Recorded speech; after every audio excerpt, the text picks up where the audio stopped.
¿Alguna vez te has preguntado qué hay detrás de una sonrisa perfecta? ¿Qué se esconde en el interior de un hombre que lo tiene todo? ¿Dinero, prestigio, belleza y éxito? Bienvenidos a El Ático de Bela Iyud. Hoy hablamos de American Psycho, una de las películas más perturbadoras del año 2000, dirigida por Mary Harron y basada en la polémica novela de Bret Easton Ellis.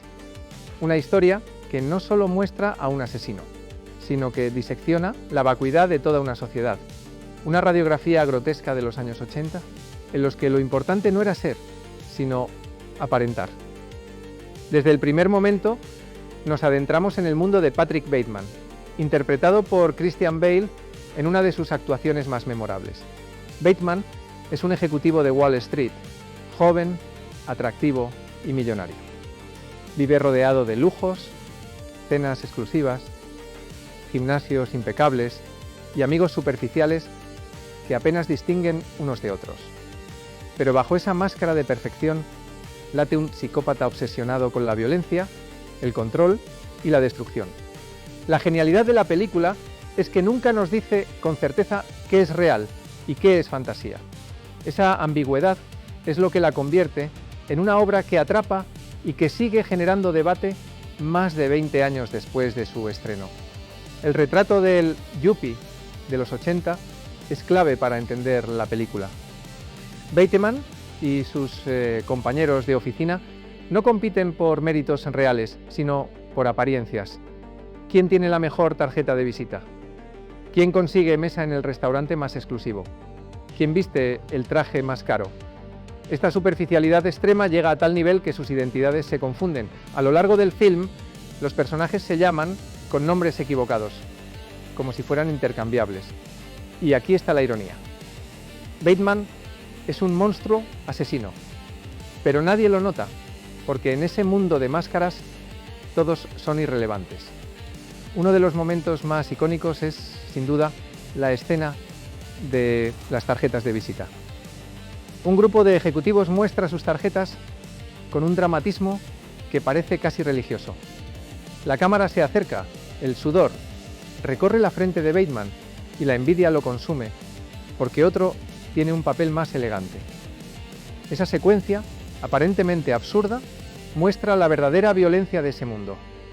La obsesión por lo superficial puede ser tan devastadora como cualquier crimen, y es precisamente en esa ridiculización de la élite donde la película alcanza su sátira más brillante.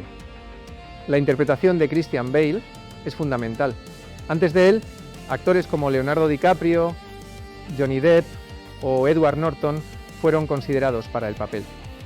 Incluso hubo tensiones porque DiCaprio estaba casi confirmado, pero finalmente se retiró, en parte por la presión de grupos feministas que criticaban la violencia de la novela. Bale, en cambio, se entregó por completo. Perfeccionó su físico hasta lo irreal, construyó una sonrisa inquietante y trabajó una voz controlada y seductora que podía transformarse en una carcajada diabólica en segundos.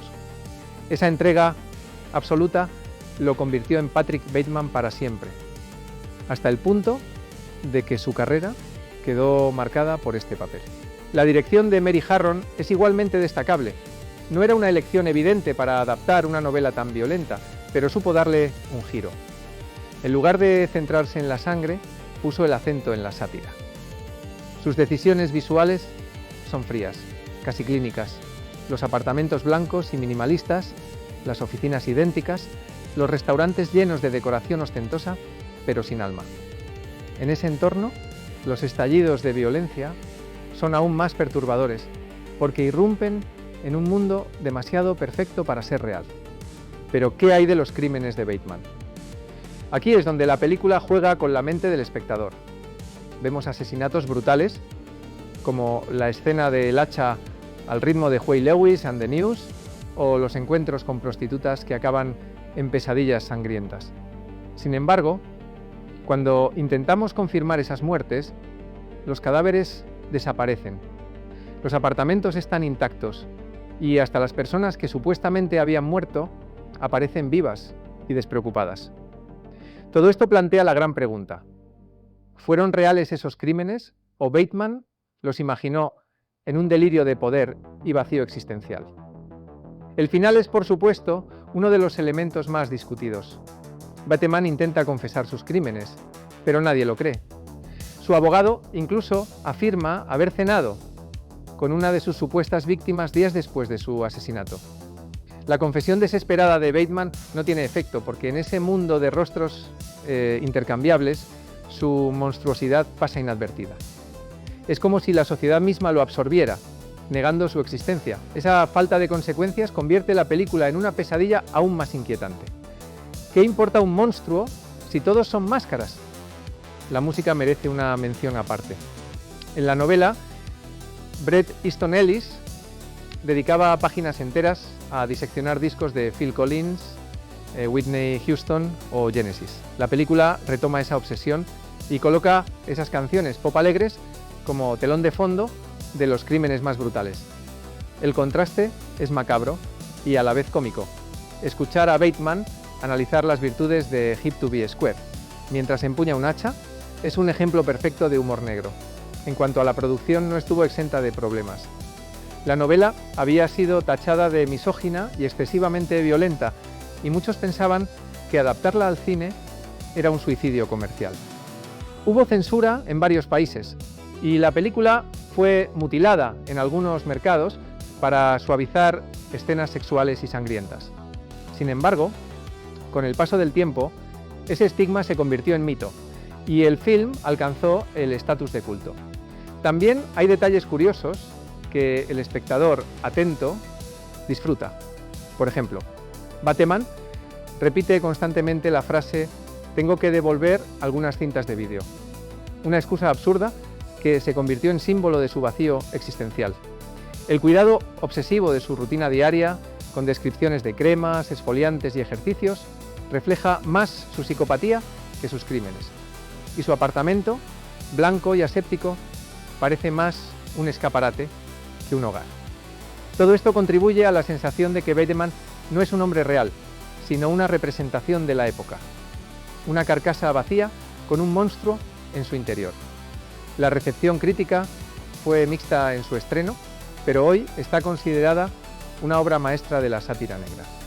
Algunos críticos la vieron como un retrato feminista que ridiculiza a los hombres obsesionados con el poder, mientras otros la interpretan como un espejo posmoderno en el que nada es seguro.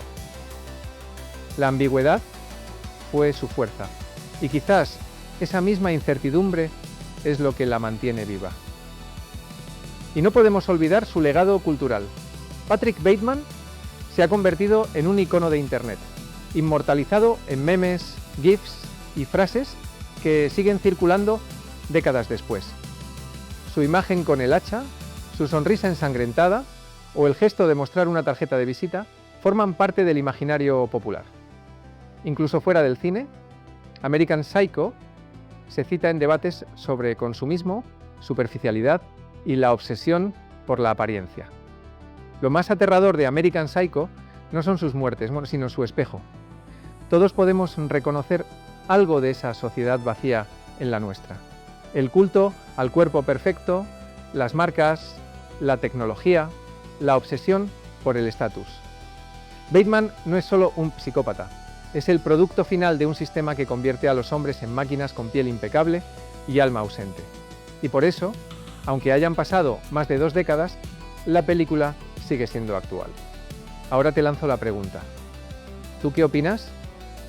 ¿Crees que Patrick Bateman fue realmente un asesino? ¿O que todo lo que vimos fue la alucinación de un hombre roto? Esa duda es la que hace que la película no termine con los créditos, sino que continúe en la mente de cada espectador. Si has llegado hasta aquí, suscríbete al canal para seguir explorando el lado más oscuro y fascinante del cine. Y recuerda, la próxima vez que veas un traje impecable, una sonrisa perfecta y un hombre que parece tenerlo todo bajo control, quizá detrás se oculte algo mucho más perturbador de lo que imaginas.